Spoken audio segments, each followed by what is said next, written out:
Hi everybody, we're in Newcastleton today. Just get a wee look at the view. Now, I'm in a graveyard, and I'm not going to go around this bit. This is the modern part. I can see standing here, there's graves here.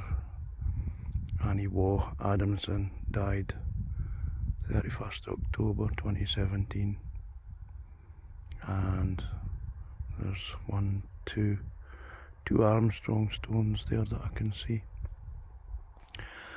and the Armstrongs are partly why I'm here. There's a board at the bottom of the hill there. The name of this graveyard is Ettleton Cemetery, and it's on the board. It says it's the most poignant graveyard in Scotland, or the Scottish borders even, for reivers.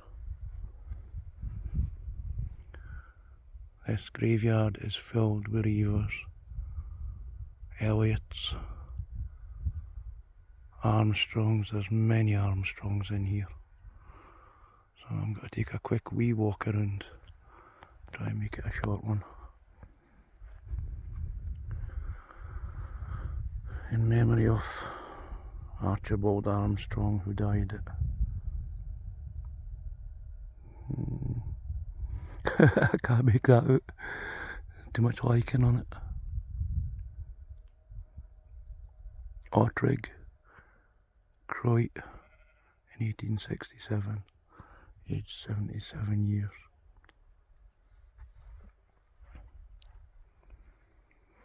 Now, I doubt if we'll find any actual reiver stones. We might get lucky. Robert Crozier, who died at Newcastleton 19th of February 1868, aged 51 years. Isabel Inglis, his wife, died in September 1908, aged 83 years. And Adam, their son, died in 1860 at 1.5 years. And John, their son, died 13th of December 1860, aged 3 years. And Adam, the son, died 24th of October in 1866, aged 2.5 years. And Margaret, their daughter, died 2nd April in 1880, aged 18 years. William, the son, died in November 1892, aged 38 years. And James, the son, died September 1920, aged 65 years. And Andrew, the son, died 19th of January 1941, aged 74 years.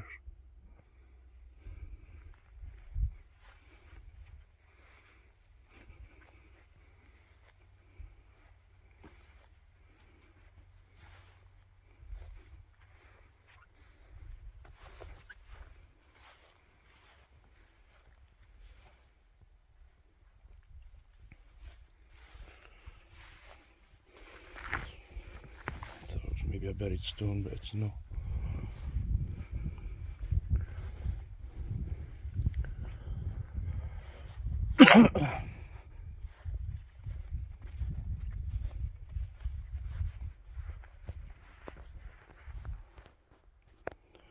Memory of Thomas Anderson, who died at, and I can't make that out, on December 30th, 1884, aged 77 years. And Barbara Slater, his wife, who died in June 1886. Mary Anderson, the daughter, who died July 23rd, 1860.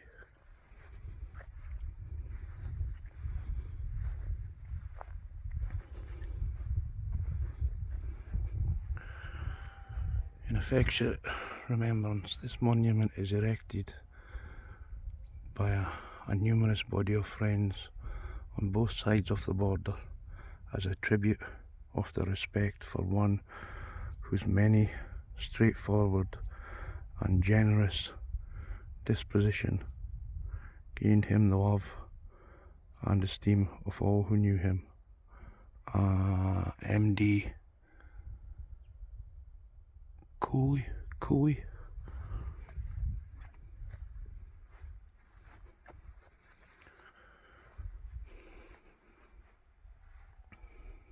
In this spot, near which rests those of his forefathers, is interred William Armstrong of Sorby Trees, who, to the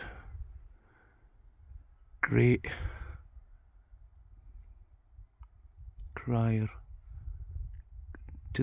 grief of the neighbourhood, was shot at,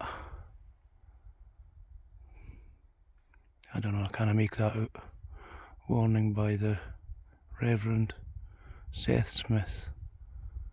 See, there's so much it's covered in lichen. Number 1, Cumberland. Sorry, I can't make it any more.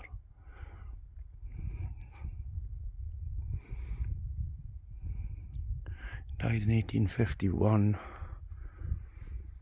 and he was 38 years of age. Elizabeth Armstrong Nehall,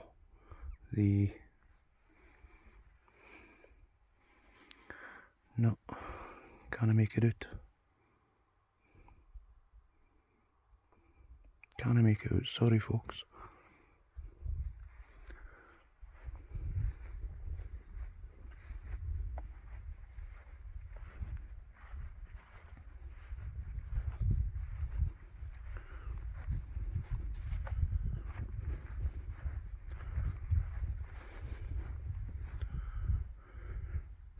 More recent grave here.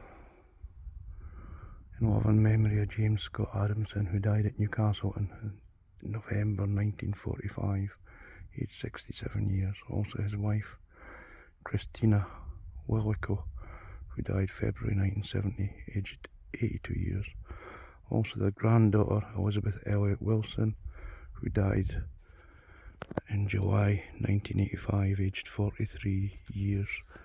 Sadly missed.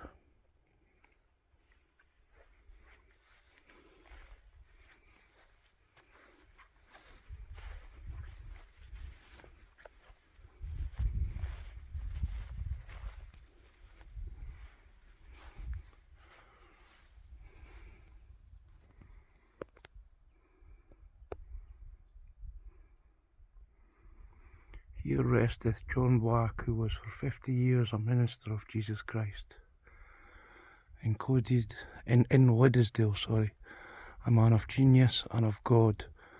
He lives his life quietly within the circle of these hills, as one dwelling among his own people. He was known to all as a scholar, a preacher, a man of creative thought, and they who knew him in his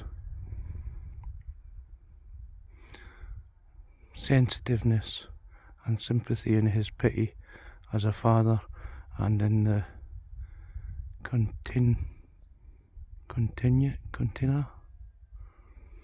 no, I'm not sure, for that of his life at home, have laid here to his rest. The resting and the rest's unreadable, sorry folks.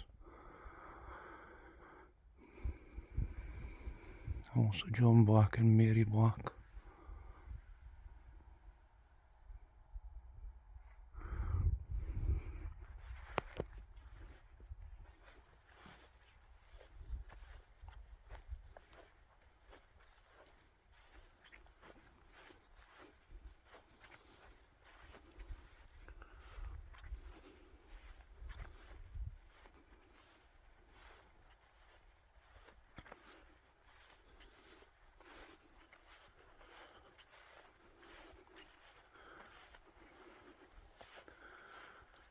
parish of Ettleton.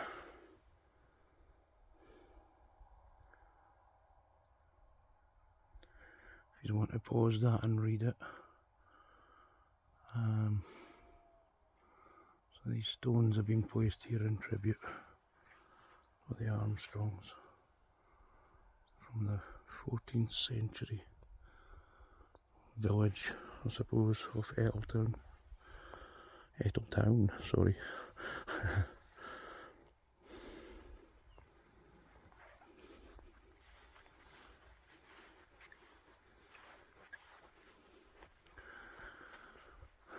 And this bit's a bit more modern.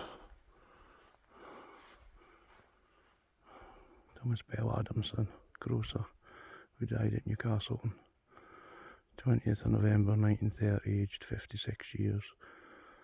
Also Margaret McQuillan, his wife, died at Newcastleton, February 1955, aged 79 years. And also Lieutenant Corporal Hugh McQuillan, KOSB, eldest son of the above, who was killed in action in France the 24th of March 1918, aged 20 years.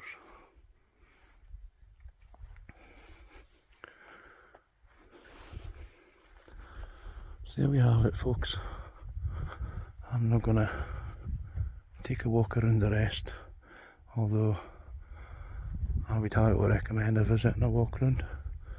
It's a beautiful, beautiful setting. And on the board down the bottom of the hill, which I might film as a short video, it tells you how poignant a place this is because of the reavers. So anyway, I hope you've enjoyed the video. Thank you for watching, and hopefully I'll catch you on the next one. Thanks now.